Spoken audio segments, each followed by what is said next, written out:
법정에서 사용하는 증거는 크게 두 가지로 구분되는데 직접 증거와 간접 증거입니다.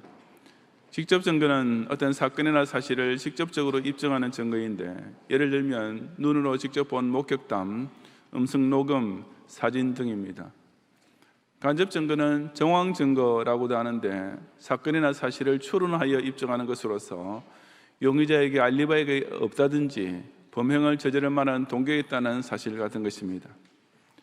제가 아는 바에 의하면 미국의 형사재판에서는 유명한 O.J. 심슨 사건의 경우처럼 아무리 간접 증거가 많아도 직접 증거가 없으면 유죄 판결을 내리기 어려우며, 우리나라에서는 간접 증거만 있어도 그 내용이 세부적이고 명확하면 증거로 채택할 수 있다고 합니다.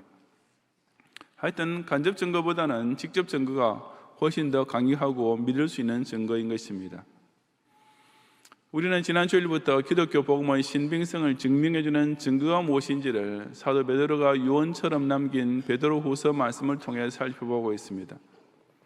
예수 그리스도의 부활과 재림에 관한 이야기가 결코 교묘하게 만든 이야기가 아니라 100% 진실임을 입증해주는 첫째 증거는 곧 12제자와 사도들 같은 증인이었습니다. 베드로는 그 증인에 이어서 이제 또 하나의 증거로서 증거 문서를 제시하고 있는데, 그는 이 두 번째 증거가 첫 번째 증거보다 훨씬 더 확실한 것이라고 단언하고 있습니다. 사실 목격자만 해도 사실을 증명할 수 있는 직접 증거이지만, 베드로는 그보다 더욱 강력한 직접 증거가 하나 더 있다고 한 것입니다. 이 시간 저는 그 두 번째 증거, 우리 기독교가 천명하는 예수 그리스도의 복음이 사실이며 진실임을 명백히 뒷받침해주는 증거 문서가 무엇인지를 함께 참고해 보고자 합니다. 둘째로 주 예수 그리스도의 능력과 강림하심의 진실성에 대한 증거 문서는 성경의 예언입니다. 19절 이하 21절까지 함께 봉독하겠습니다. 또 우리에게는 더 확실한 예언이 있어 어두운 데 비추는 등불과 같으니 날이 새어 샛별이 너희 마음에 떠오르기까지 너희가 이것을 주의하는 것이 옳으니라.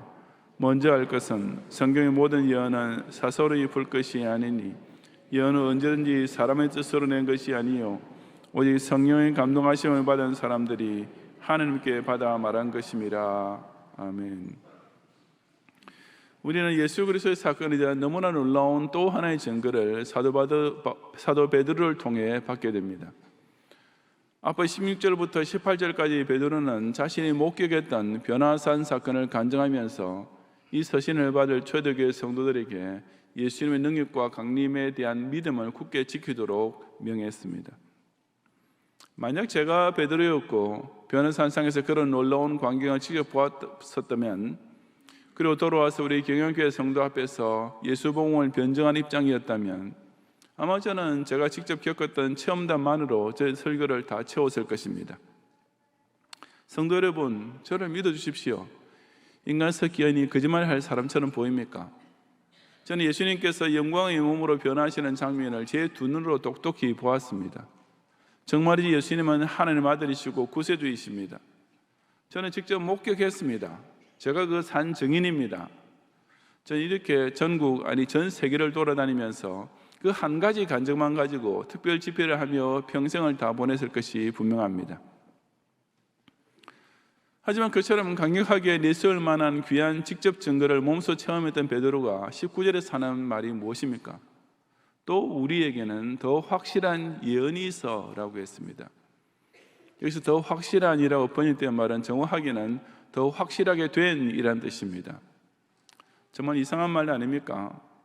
예수님의 놀라운 시적 영광을 변화산상에서 직접 자신의 두 눈으로 똑똑히 본 베드로에게 그보다 더 확실한 것이 도대체 무엇이 될 수 있었겠습니까? 내가 예수님의 몸에서 광채가 나는 신비한 형상을 직접 현장에서 보고 또 하늘에서 내려오는 성부 하나님의 음성까지 두 귀로 똑똑히 들었는데, 그보다 더 확실한 증거라는 것이 도대체 무엇이 있을 수 있겠습니까? 그런데도 베드로는 우리에게는 더 확실하게 된 예언이 있다라고 신기한 증언을 하고 있습니다. 사도 베드로 당시 예언이란 구약에 기록된 예언, 즉 구약 성경을 가리킵니다. 베드로는 그 구약에 기록된 메시아에 대한 모든 예언이 바로 예수 그리스도를 통해 하나도 빠짐없이 완전히 성취된 것을 확인했습니다.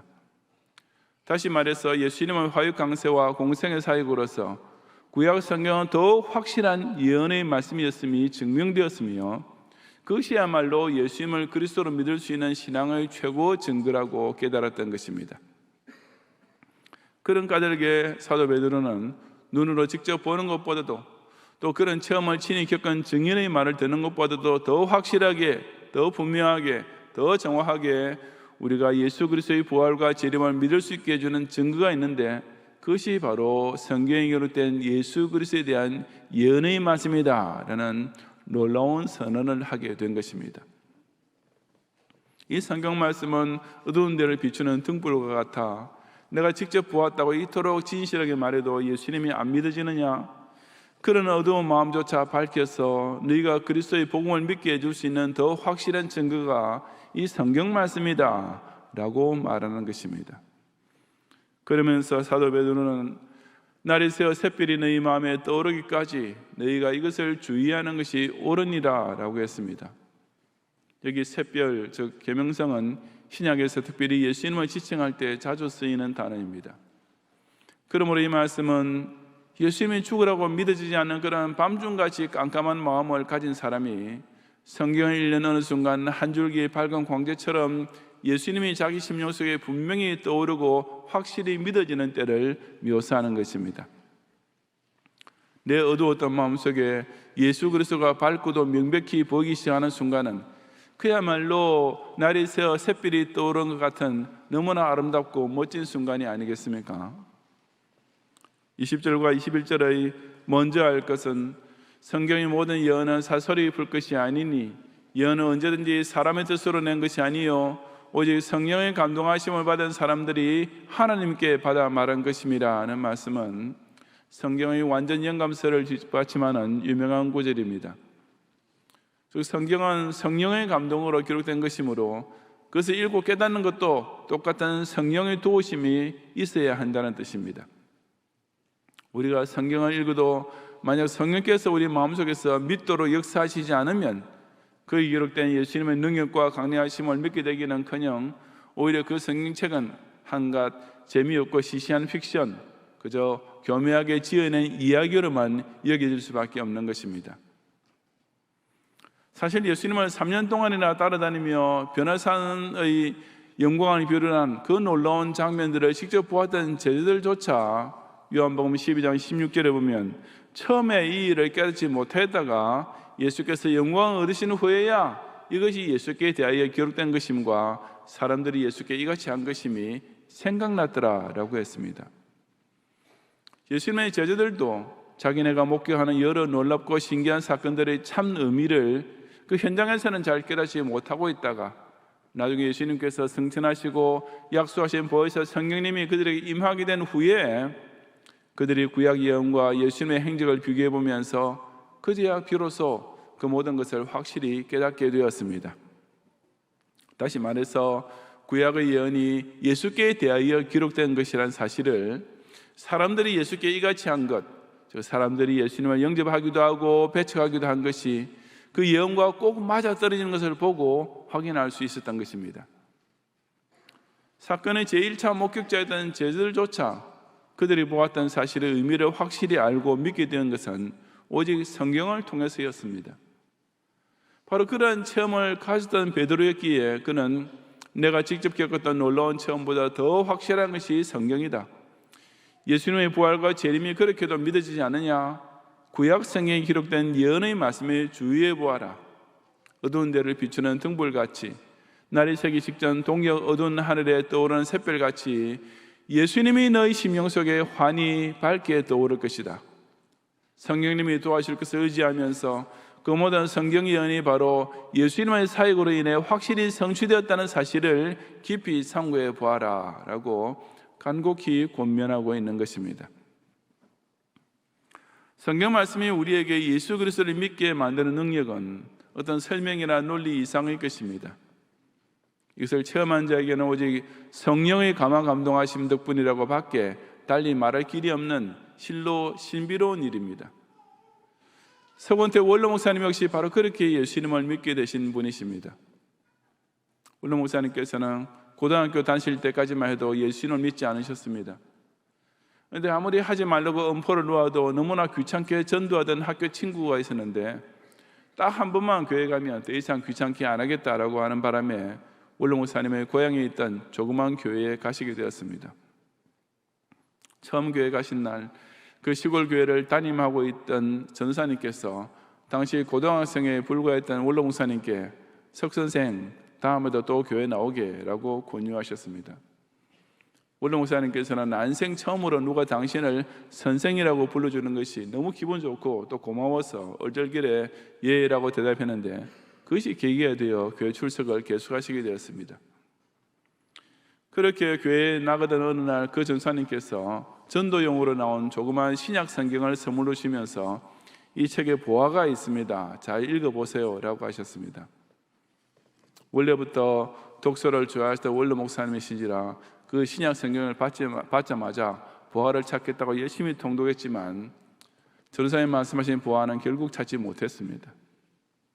오히려 예수님께서 물리를 걸으셨다느니 떡 5개와 물고기 2마리로 5,000명을 먹이셨다느니 등등 정말 이야기책치고는 무척이나 황당하고 재미없는 책일 뿐이었습니다.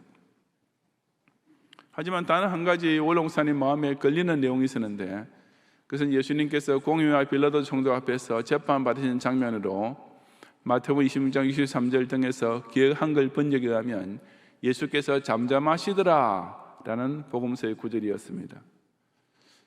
원로 목사님께서 그냥 객관적으로 보기에도 예수라는 사람이 그리 잘못한 것은 없는 것 같은데 왜 자기가 죽게 될 자리에서도 스스로 변호하지 않고 그처럼 죽음을 자처했는지 그 한 가지 사실이 마음속에 풀리지 않는 궁금증으로 남게 되었던 것입니다. 그렇게 몇 달이 지난 후 원로 목사님께서는 우연히 고난주간 수요일 밤 예배에 참석하게 되셨습니다. 그날 그 시골교회 전도사님께서는 예배 시작할 때 성경 봉독하는 시간에 구약 성경 한 곳을 읽기 시작하셨습니다. 원로 목사님께서는 그때까지는 신약 성경만 알고 계셨지 구약 성경이라는 것이 있는 줄도 전혀 모르고 계셨습니다. 그 전도사님께서 그 시간에 읽으시던 구절은 바로 이사야 53장 말씀이었습니다. 그가 찔림은 우리의 허물을 인함이요 그가 상함은 우리의 죄악을 인함이라. 그가 징계를 받음으로 우리가 평화를 누리고 그가 채찍에 맞음으로 우리가 나음을 입었도다. 우리는 다 양 같아서 그를 행하여 각기 제 길로 갔거늘 여호와께서는 우리 무리의 죄악을 그에게 담당시키셨도다. 그 구절을 듣고 계시던 원로 목사님께서는 거기서 말하고 있는 그란 도대체 누구를 가리켜 하는 말인지 궁금하셨습니다. 도대체 이 그라는 사람이 누구일까? 그 어떤 사람이기에 그처럼 우리의 허물과 죄악을 위해 대신 징계를 받고 채찍에 맞았다는 말일까? 이런 의문이 그 성경 봉독을 듣고 있는 중에 원로 목사님 마음속에 일어나게 되었던 것입니다. 전도사님은 계속 읽으셨습니다.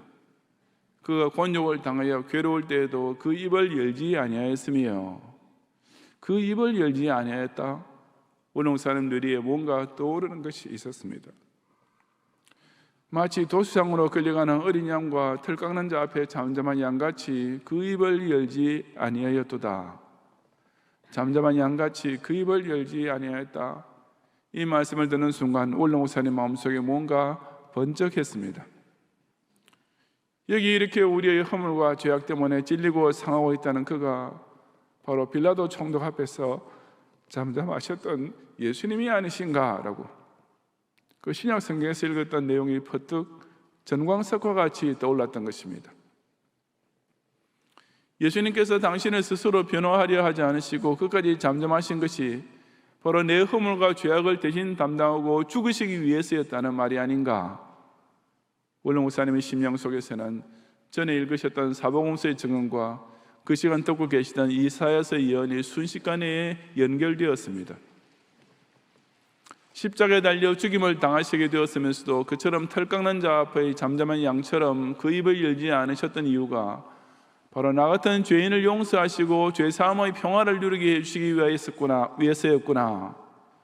성령의 감동을 받은 원로 목사님의 전인격은 그 말씀을 한 절 한 절이 환히 깨달아지면서 충격, 감격, 전율, 감화, 감동에 완전히 사로잡혀 버렸습니다.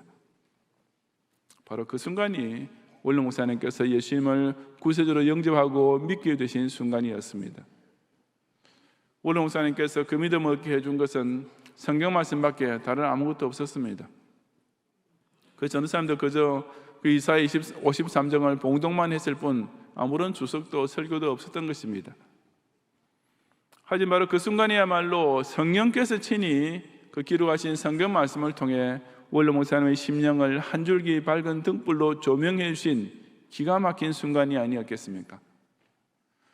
성경을 통하여 예수님이 확실히 내 구주로 믿어지는 그 귀한 순간이야말로 어두운 밤하늘 같은 우리 심령에 예수 그리스도가 아름다운 샛별로 떠오르는 정말이지 너무나 아름답고 멋진 순간이 아니겠습니까? 바로 이것이 우리에게 있는 더 확실한 증거입니다. 우리는 베드로를 위시한 사도들이 증인, 즉 예수님 사건의 목격자였다는 사실에 근거해서도 예수님을 믿을 수 있습니다. 그런데 그보다 더 확실한 근거는 눈으로 보고 귀로 듣는 체험보다 더 확실히 우리를 예수 믿음의 길로 인도하고 정착시켜주는 증거는 바로 증거문서, 곧 기록된 성경 말씀입니다. 66권의 성경, 오실 메시아를 예언한 구약과 오신 구세주를 증언한 신약, 이 신구약 성경책이야말로 오늘날 우리에게 주어진 가장 확실하고 충분한 증거인 것입니다. 개인적인 신기한 체험도 신앙의 동기가 될 수 있습니다. 병 고침 받는 기적적인 은사를 체험한 까닭에 신자가 될 수도 있고, 혹은 방언하는 은사를 받게 되어 그 신앙이 더욱 깊어질 수도 있을 것입니다.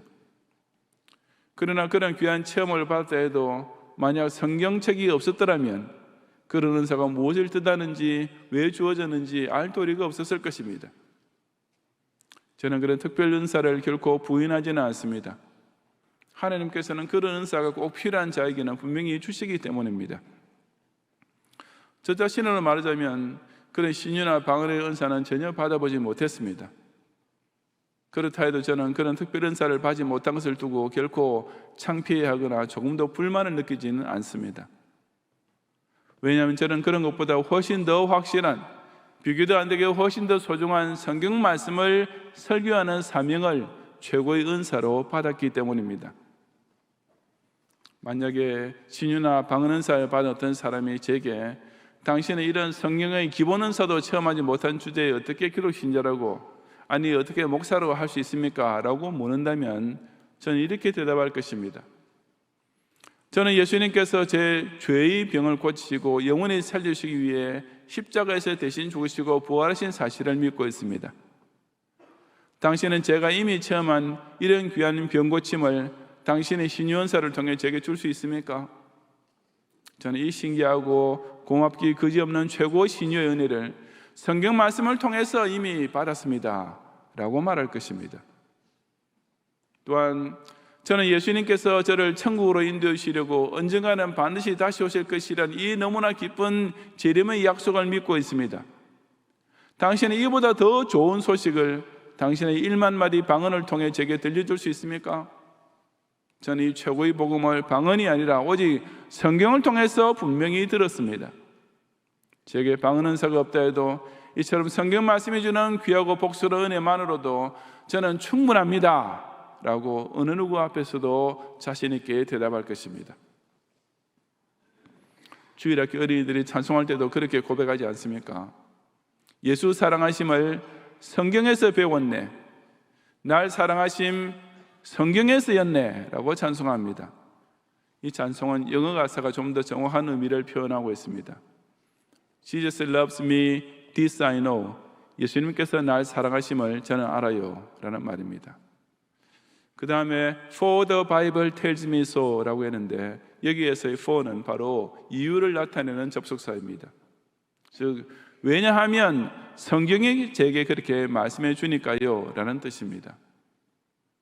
내가 어떤 놀라운 체험을 하거나 무슨 특별한 은사를 받아서가 아니고, 혹은 내가 스스로 열심히 연구하거나 사색을 해서도 아니고, 오직 성경이 그렇게 말씀해 주니까 나는 예수님께서 날 사랑해 주심을 알아요 라고 우리는 고백하며 찬송하는 것입니다.